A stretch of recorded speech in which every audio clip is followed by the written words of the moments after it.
Okay, welcome everybody. Today you are attending my webinar on Amy's Learning System. I have a subscription, now what? My name is Darlene Bradbeck and I'm the Director of Training for NT1 and I'm excited to share the next hour with you. We have a lot to cover in the next hour. This could easily be a full day conference, so I'm going to go through and share a bunch of information with you, and then I'll give you ideas for follow-up and how you can get additional questions answered, since each of you are at different levels of using the unique learning system. So again, welcome in, and I'm excited to spend the next hour with you. Thank you for your time. I know how valuable it is. The unique learning system is our comprehensive curriculum for students with significant needs. So we're really addressing those students that are taking alternative assessments, and the students who normally have not had any curriculum that has been aligned to standard-based instruction before. So we're very excited to share it with you, and if you have it and you're sitting on this webinar because you want to know what to do next, we're very excited that you have it and very excited for your students as well. So thank you. Today we're going to talk about the implementation of the curriculum and set a pace for moving forward. It's hard when you get such a robust curriculum and knowing where to start and how much you can do at once, and know, to take baby steps rather than trying to run a marathon immediately out of the off the website. And we're going to identify some key documents as well as looking at the core materials. We're going to talk about implementing the monthly lessons.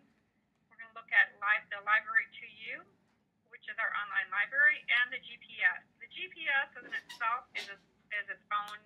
I have a webinar specifically dedicated to that because there's so much information, but I'm going to quickly introduce you to that today to give you some ideas. So today is more of an outline of things that you can be doing as you implement the unique learning system and how you can set a pace. As you know, with No Child Left Behind, it required us to say that all students, including the students with disabilities, even those with severe disabilities, must be included in the general education curriculum. And we must have all students participate, but we also must have show progress. And with our curriculum and with our GPS, you're able to do that. You're able to show progress, and you're able to align them with the standards-based curriculum, which is phenomenal, because I've been training everywhere, and no one has had a standards-based curriculum prior to unique learning system. So it really does make your job easier because you don't have to reinvent everything. But it does take a little acclimation to get used to all the tools that you have, because we're not used to having all these tools in front of us. So step one. Step one is going to be what do we do to get started? So the first thing hopefully you all have done by now is signed into your account. Vanessa, so let me just respond to Vanessa really quickly.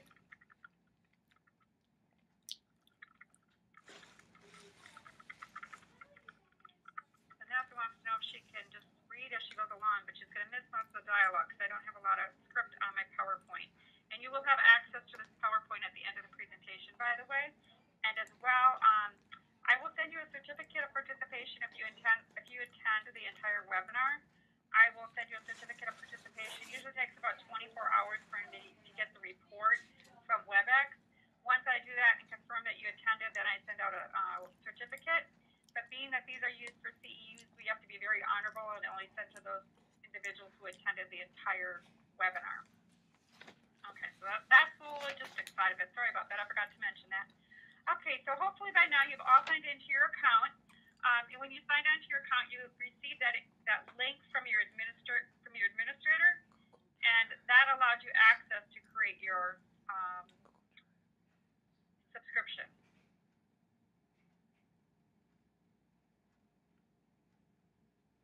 Step you've logged in and created your account would be to select your grade band, and this is really important. This is one of the more misunderstood things, is that you select your grade band based on the student's chronological age, not on their developmental level. This curriculum was designed for students with significant needs in mind. It was specifically designed for them, so you don't have to, you can choose their chronological age by their grade band, not on their developmental level. We have all the materials differentiated for you. One second, I have some people that are saying they can't hear me. Let me just chime in real quick and let them, I get them started.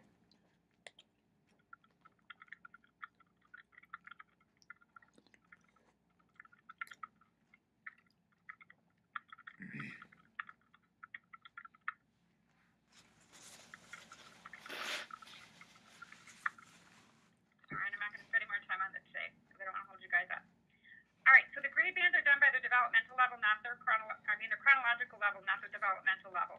And this is a harder one for some teachers to grasp, but trust me, this is one of those trust me areas that we are going to take care of you. We're going to give you what you need for your students. That's a big one. Step 3 is that you explore the website.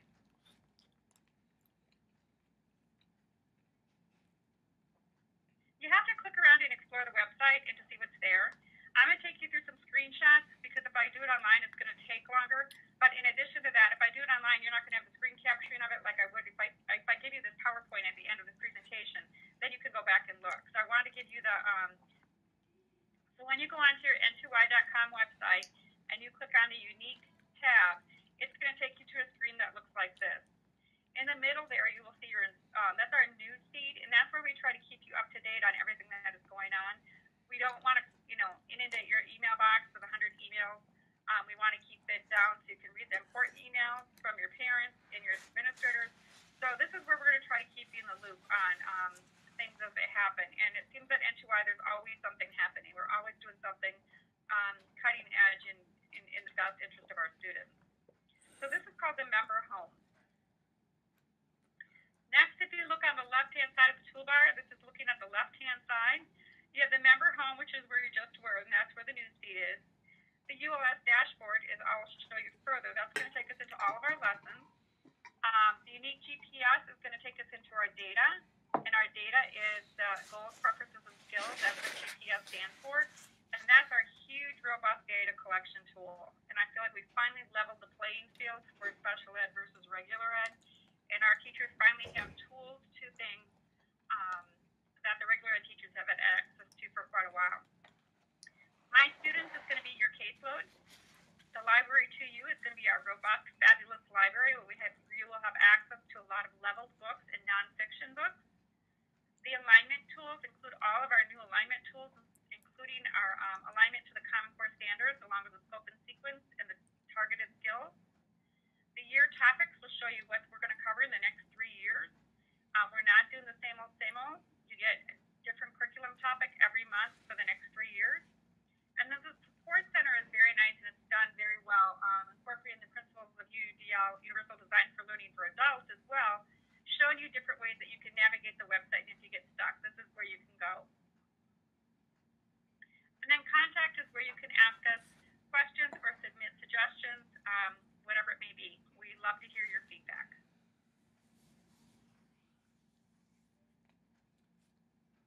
So this is the dashboard. If you click on dashboard, you will see that this takes you into all the lessons. All the lessons are in the middle. And then we have a whole host of new tools on the right-hand side on that toolbar. The ULS dashboard, if you think of a dashboard on your car, it tells you where we're going. But this is really the crux of the whole system is because this is going to give you access to all of those new materials every single month. You get 30 lessons every month. Every month it's a new theme based on a science or social studies theme.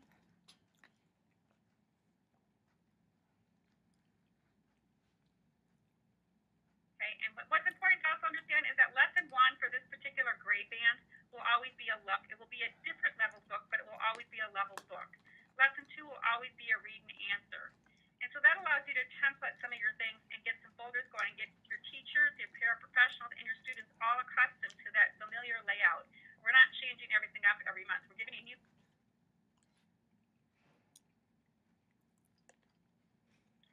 So if you look at the dashboard, we have all of our lessons in the middle.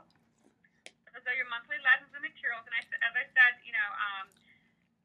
preschool and transition only have 21 or 22, where the K through 12 have 30 lessons every month. You can download these all at one time. And then on the right-hand side, you have your monthly tools. The monthly tools, just as it indicates, change monthly. The instructional tools and the instructional guides do not change monthly. Those are up all year long, and we will let you know when new things are added. And this is a wealth of information for you and resources and really good tools to look at, especially like if you're struggling to provide literacy skills for students with significant disabilities. You can look at the vocabulary guide, the phonemic awareness guide, and you can look at the active participation guidelines or the active participation script for your students who are nonverbal or level 1. There's a wealth of information here that's research-based to help you implement these lessons.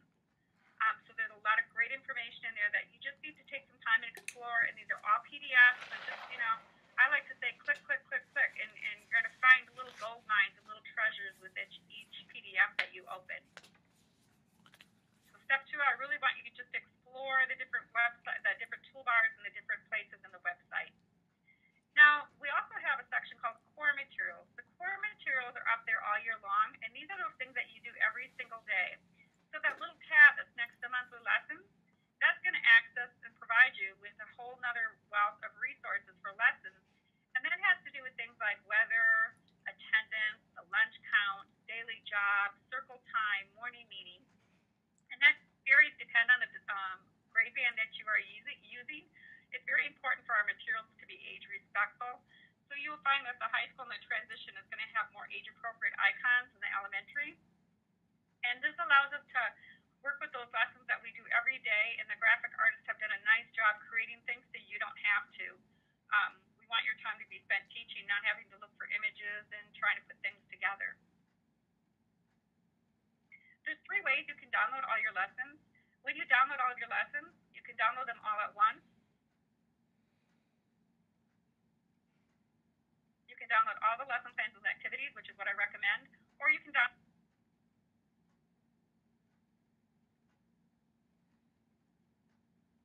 Some teachers will download the individual PDFs on smartboards and use them that way, but typically one downloads all activities, lesson plans and activities, and then they pull from there. You can use which method suits you best.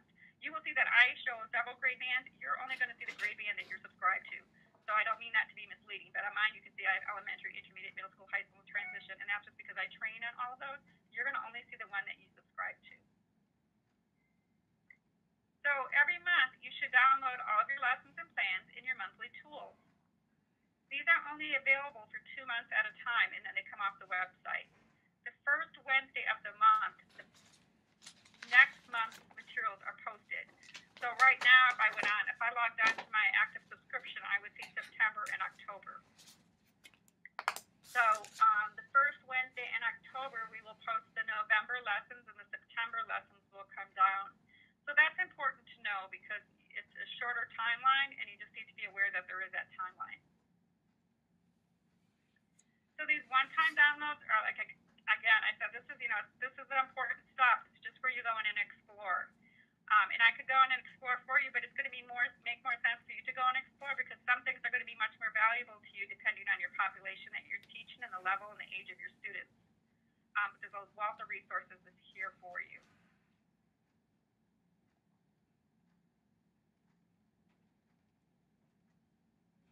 Step 4. Step 4 is to really look at how those lessons are aligned. We are a standards-based curriculum, and that's really important, and we're very, very proud of that, to say that we are in support of IDEA and No Child Left Behind. And also, we finally formatted those standards for you so they make sense, and you can go in and teach, and it makes sense for the population that we're teaching, because everything has been differentiated. So if you go into the alignment tools, you will find all of the standardization alignment tools, including the instructional targets, the Common Core curriculum, the Common Core standards, and the scope and sequence.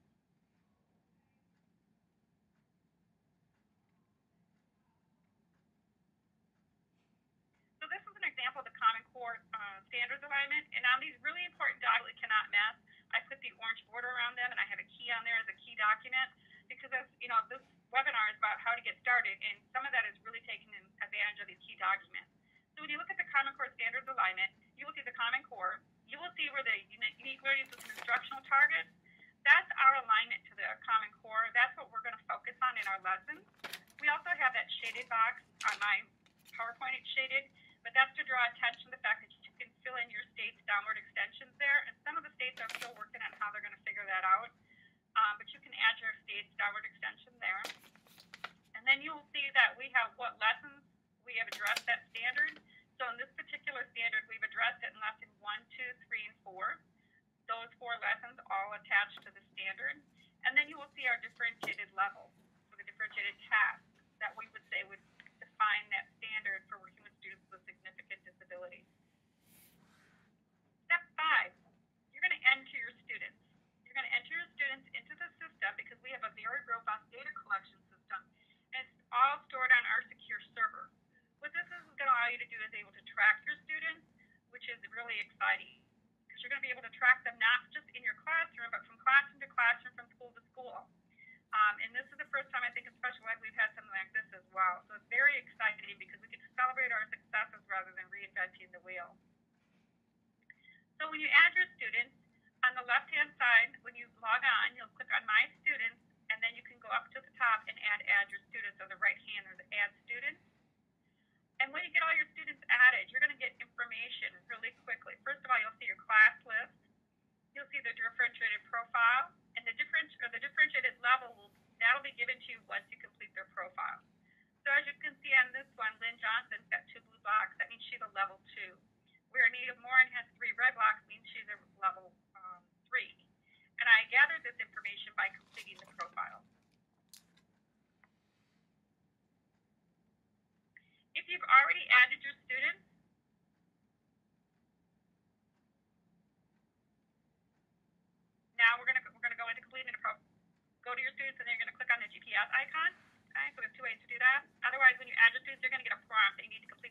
If you choose not to complete the profiles right away, you can just go ahead and add all your students and then go in this way to the GPS. In order to use our robust data collection, which is just very, very valuable, you have to complete a profile, and that's how you get into the GPS.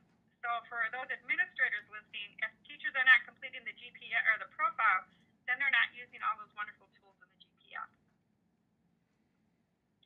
So the profiles help you determine the present levels of performance, and it really assists with the differentiated instruction that we have outlined on all of our lesson plans. It helps yield the instructional level, and these are typically done annually. And for those schools that are using the school-wide, I would recommend that you update these once you get them completed as a kickoff point. Update these at the end of the year, so then if there's any changes in classrooms, when those teachers receive those students in September, they already have the updated profile from someone who knows that child very well. So this is one of the beginning steps, is to complete a profile. And it's really important when you do these profiles and you add your students. When you add your students, it's going to ask you for a student ID number. And I highly encourage you to use a student ID number, because if you just use a name, you can have two students with the same name in the same building or the same district, or they can get added twice. If you use a student ID number, they will prompt you and say the student is already in the system, because otherwise your data is going to get really messed up.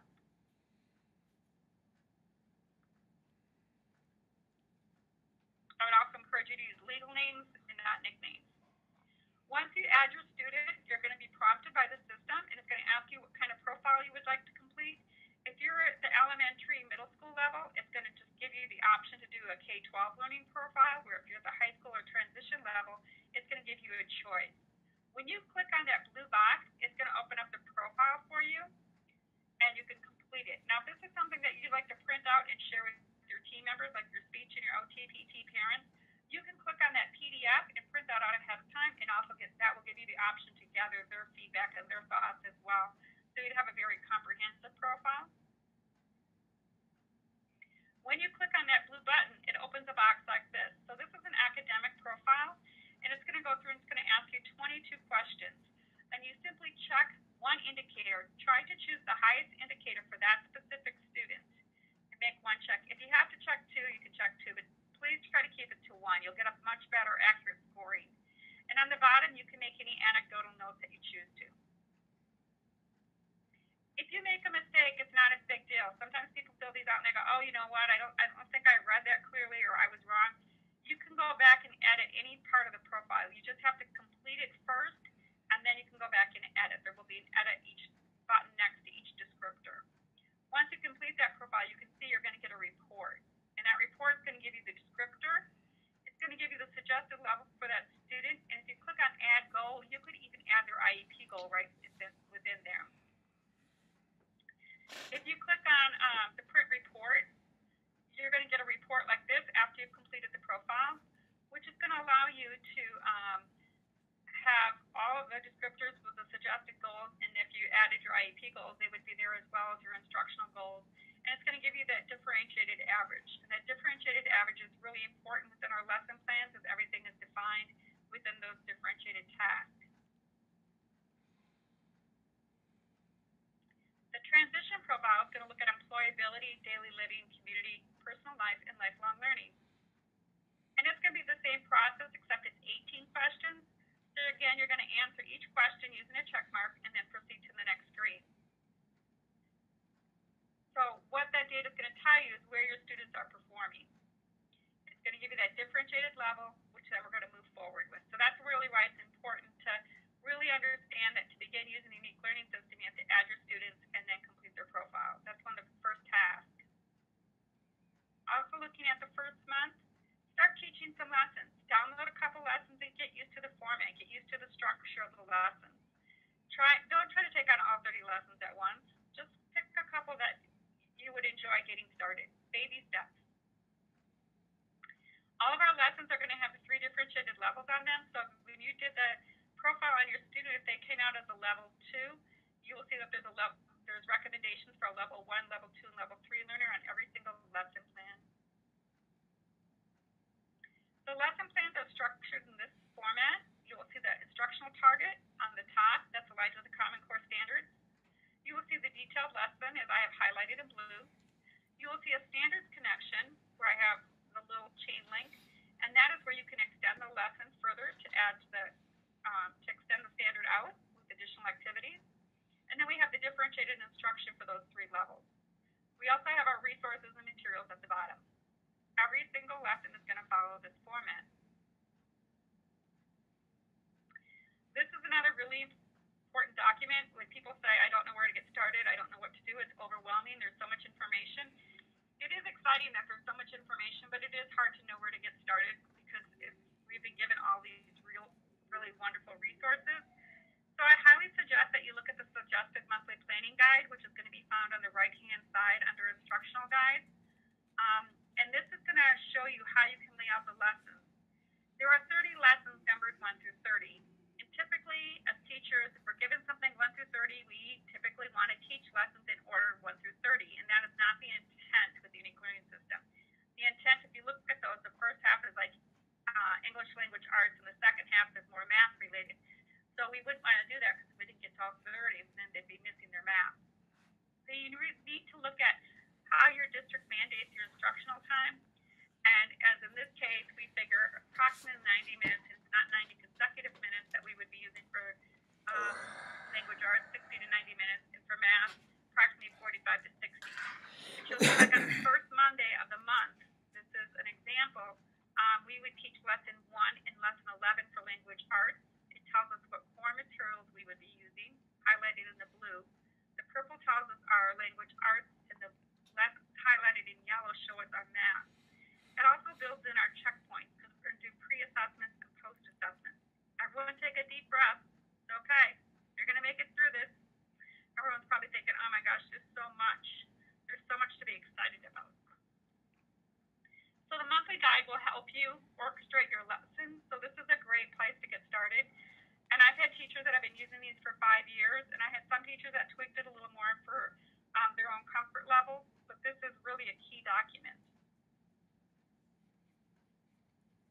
This is one that shows transition, and the transition one has already been color-coded, but there's so many tools within the transition. There's the core activities, the monthly plan, and then the transition toolbox and the GPS. So the transition plan, for those that are at the transition grade band, is going to even give you more information. The instructional tips are another key document, and those are going to be found on that right-hand toolbar. And this is going to give you instructional tips for working with students with significant disabilities.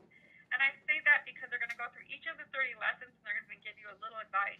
And this is not only good for us to hear, for us to reread, but it's really good to share with our instructional staff, like our paraprofessionals.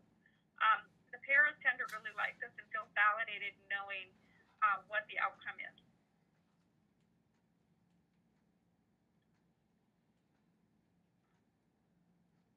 So your key documents are and there's also a printing guide, which is located underneath the monthly tool.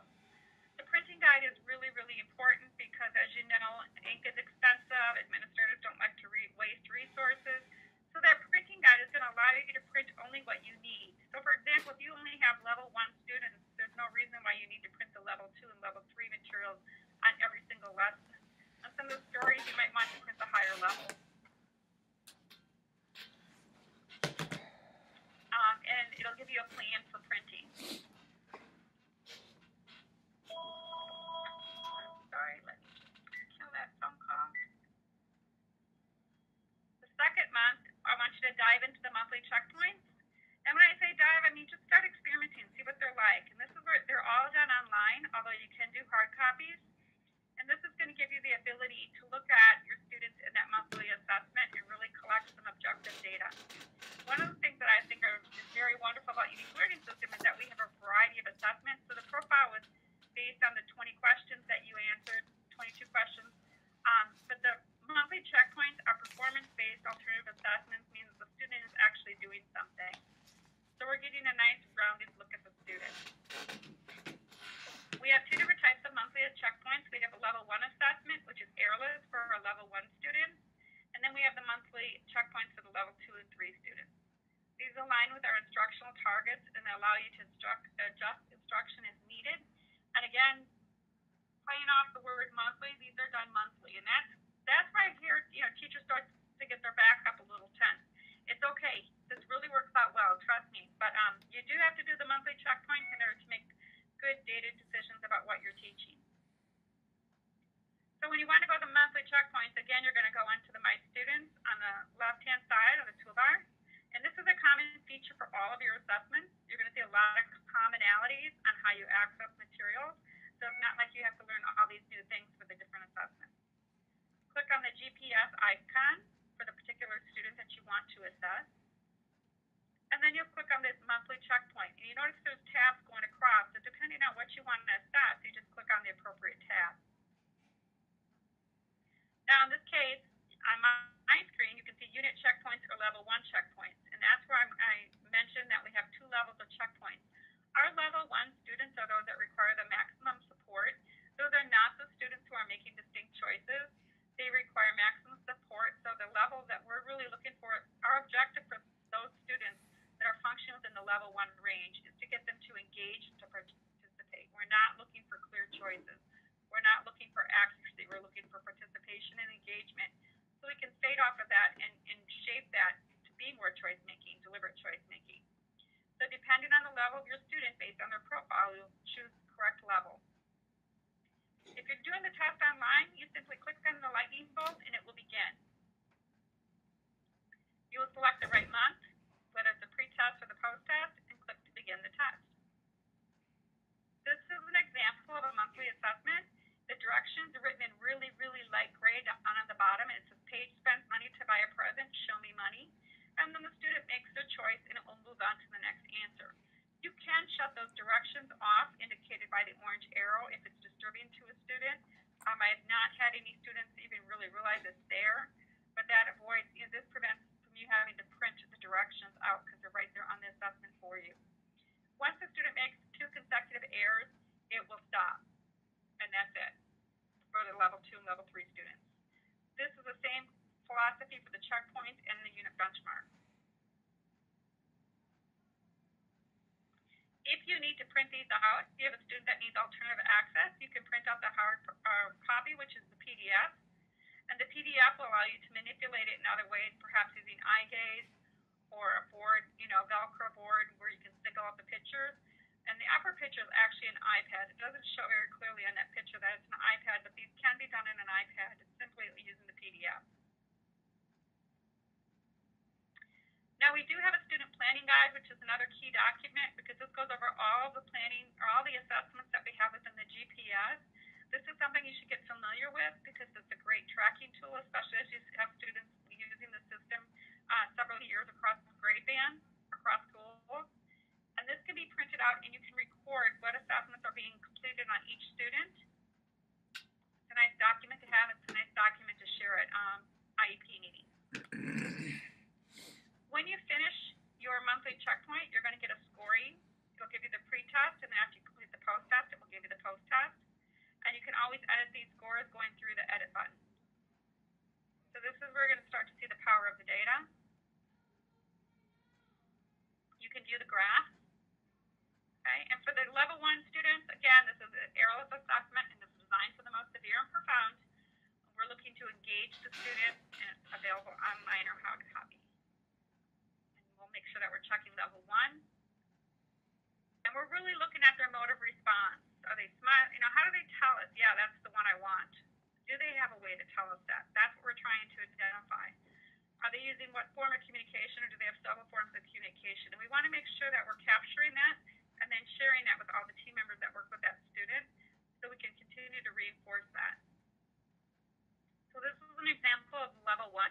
Paige can bake cookies with her mom. Show me cookies. The student clicks on apple or touches apple or indicates apple. Apple goes away. And so the distractor is faded. Now they're left with 2 choices. You repeat the question, give them a little prompt, and they choose pizza. Pizza goes away, and they're left with just cookies. The student is not scored here on accuracy, but how many times. You're looking at, did they consistently wait until the last one, or did they typically not respond? And you're going to look to see when you can shape that whenever they're starting to, make a selection. We're looking to see if their selection level and see if we can engage them in a higher interactive level. Again, you can use this alternative form.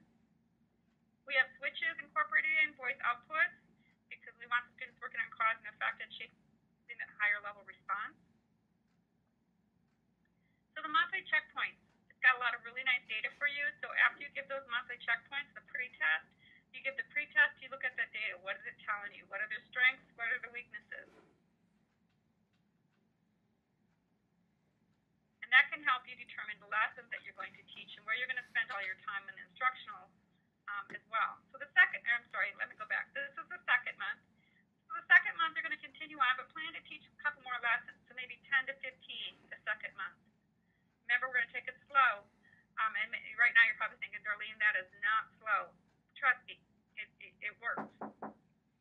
So during the second month, then I also want you to check out the core materials. These are all those things that the curriculum team and the graphic artists have put together for you. And these are wonderful time savers for you because everything's been done.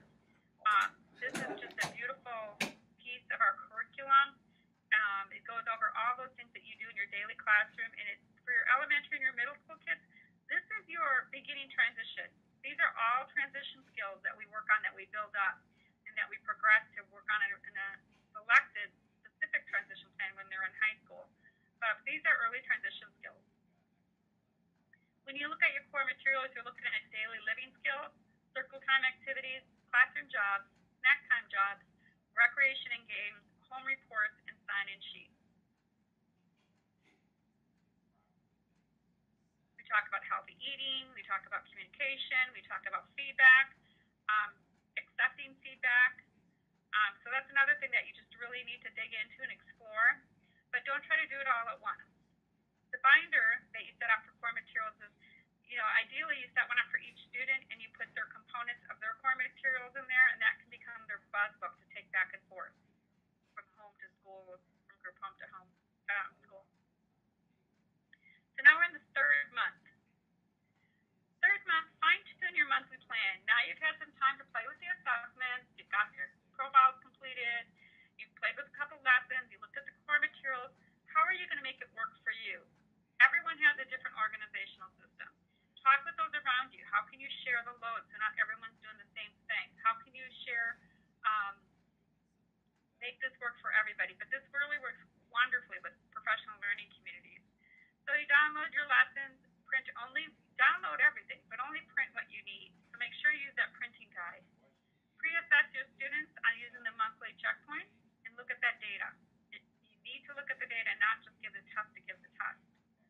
Teach the lessons that go with supporting your students on their strengths and weaknesses, and incorporate the core materials. And then you do your post-assessment. Again, looking at what is the data telling you. And one of the things that I find is that the system really allows you to celebrate your successes. And it's very exciting in special ed. As we know, some of our students make very small milestones, but we're able to capture that through the unique learning system. It's very exciting. It's important for you to be able to celebrate your successes because you guys work very hard at what you're doing. So that's one of the wonderful things about the system as well. Step 10 is the unit benchmarks. The unit benchmarks have to do with the IEP, and this is where you can look at your students' IEP objectives and choose those benchmarks that align with the IEP to support that process. You are not going to complete all of the benchmarks on every single student. Choose the ones that best fit what you're doing to support what you're doing. How can you collect data to support what you're doing on those objectives? And again, we have the level 1 and the level 2 and 3.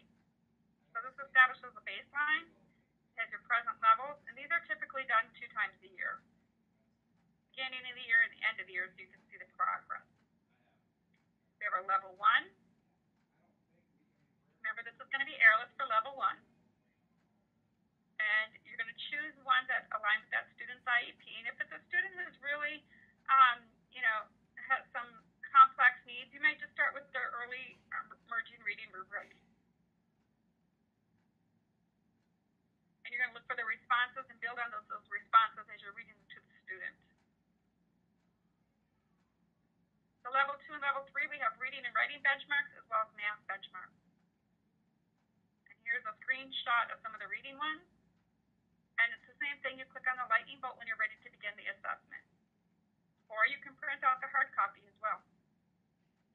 All of our assessments have a little question mark, which can give you the verbiage and help you. And our support center has extensive knowledge books on these different areas of assessments as well.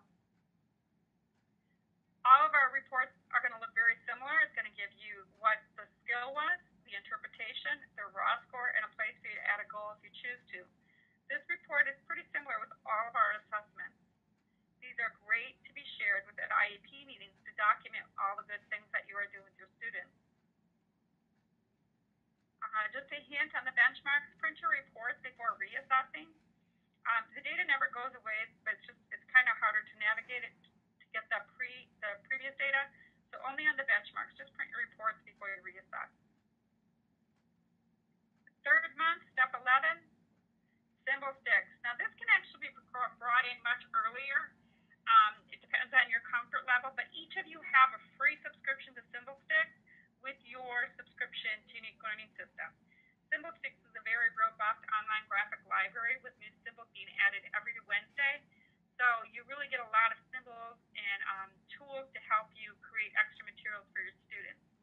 And you can search using the search box for any word, or you can use the categories.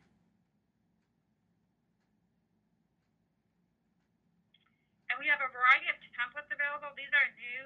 Many of these are new within the last month, where you can go in and create a template right online and then drag the symbols into the template. The instructions for this, again, are on the support center if you need specific directions on how to do this. But this allows you to access these symbols from anywhere, any computer. You don't have to go to someplace where it's specifically installed. You don't have to wait for IT to install it. You don't need a CD. It's web-based, so you can get it anywhere. And it's really exciting because you can download these right on an iPad, right to the library. You don't have to email yourself something or try to send it over using a camera connector or some other strategy like that. They can be downloaded straight from the to the iPad, so you can use it in visual support. There are also several apps on the market are using symbol sticks. But this is exciting because you have all these. We think of them as really current and modern, but we like to think of them as characters with attitude and more age appropriate. Third month is the Library to You. The Library to You is our supplemental books to support our students at their identified reading level. And it's growing leaps and bounds, so it's an area to keep an eye on. And that, again, you can find on the left-hand toolbar under Library to You. I know there's more of a push for nonfiction materials to be available to our students, so you will find them in the library. This is an example of like level A books. You can search for books by topic or by level. Whoops. If you do not know the reading levels of your students, if you look in the benchmark assessment, there's a reading fluency and comprehension guide, which will allow you to determine what level they're reading at. So you can give your students that benchmark assessment, and then you'd be able to pull up books for their independent reading, reading for leisure, extended reads. There's a lot of resources there and a lot of ways you can use them. Kids like to take these home. Parents love it because they can read it with their students. So it's a great resource. Here is our reading levels compared to some of the other common reading levels out there. So if you're using DRA for an example, you can see how that would compare to our levels. Okay, we're still in the third month, but we're doing okay. After you've completed all of that and you've taken a deep breath, spend some time in exploring the core rubrics and the transition planning. Again, this has got to be taken in steps. You're not going to do all this right out of the gate. Take steps and take some time to get familiar with the products. Using them with the students will be much more meaningful than just looking at them. And explore the core rubrics. And remember, the core rubrics are going to go with the core materials, which is that transition guide, as you can think of it, for the elementary and the middle school students. And these have a great focus on them, allowing teachers to evaluate students on a set key, on a set rubric, on their level of independence. And the transition planning really is a wonderful tool as you develop transition plans for your students that involves a lot of student input. And it's set up so even the non-readers can participate and make a lot of really clear choices about their preferences and their skills. And then it's really, really important that you celebrate your successes. All of you work really hard with a very, complex crew of students. And I think the Unique Learning System allows you to do that, is you can look at some data and you can look at, having just the consistency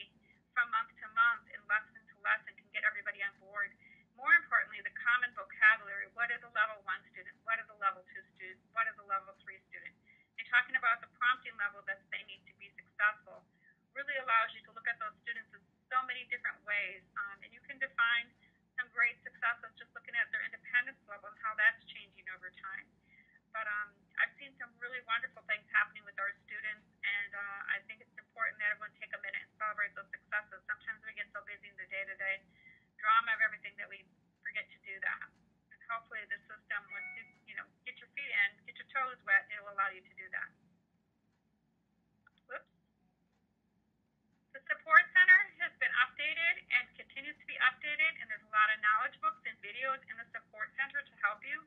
So if you get stuck on something, please don't hesitate to check out the Support Center. There's PDFs that you can download, there's videos that you can watch, and then there's instructions right on the website. And the team has really set that up to you can just drill down to the specific topic, so you don't have to spend hours looking through stuff that doesn't apply to your specific question at that time. We are offering webinars. As you know, you attended this one, but if you'd like to check out what other webinars are available, please check out the webinar tab on the main login when you're logged in. And we will try to add these new topics every month. If you have a specific topic that you'd like me to cover, send me an email. I'll provide you with my email at the end, and that will allow us to meet your needs as well. We do offer customized trainings for districts who would like a customized webinar, and we do offer face-to-face trainings. Again, if you're interested in those, you can contact me, and I'll give you information about the dates and times and fees accordingly. Our mailing list, I hope you're on it. Everyone as a subscriber should be getting our newsletter. If you're not getting our newsletter, it's probably caught in some spam filters, so please talk to your IT department. Our newsletters is where we try to give you not only information about what we're doing with Unique Learning System, but information as it applies to best practices and using Unique Learning System with our students with significant disabilities. And that's Jasmine. She's a former student of mine. Isn't she cute? The training site. The training site is like my own little site that my wonderful IT folks gave me, so I can post things for people and don't have to go through the process of getting formally approved. This is where I stash resources when someone says, Darlene, can you create this? Or Darlene, do you have this? This is where I'll stash resources for you, so you might want to take this website down. It's training.n2y.com.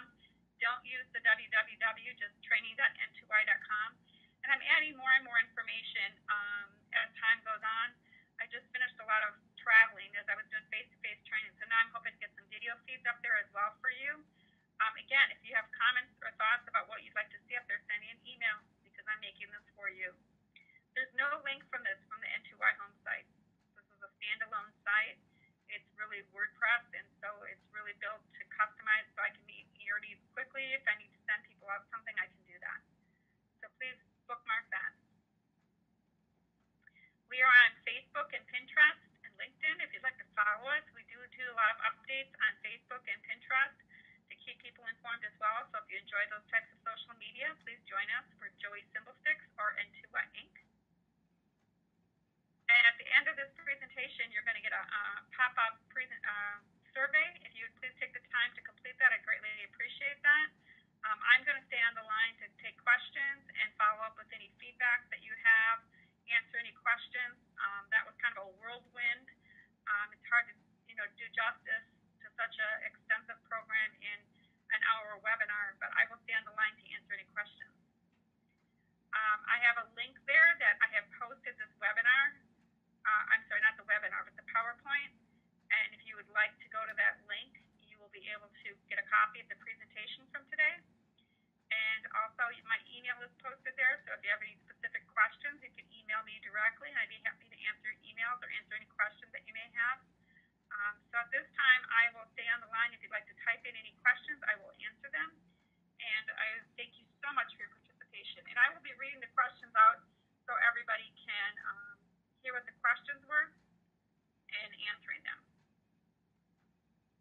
So I thank you. Thank you so much.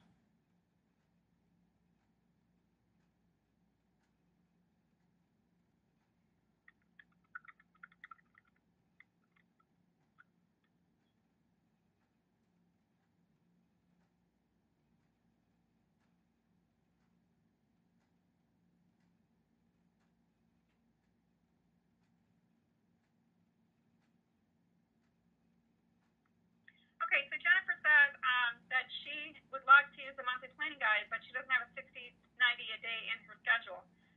So Jennifer, I would say, look at what you have and look at that monthly guide and see what you can do within that, maybe reducing the time, but maybe following, lessons, parts of those lessons, especially if you don't have all level 1 through 3 students in your classroom. But say use it as a guide and tweak it. A lot of teachers don't have 60 to 90 minutes in their schedule, and that's why we don't, we going off a federal mandate, but that's really a district mandated time. So I would just see how you can do the most that you can with that, but not do the 1 through 30. Thank you, Jennifer. Kathy is asking if a telephone is required.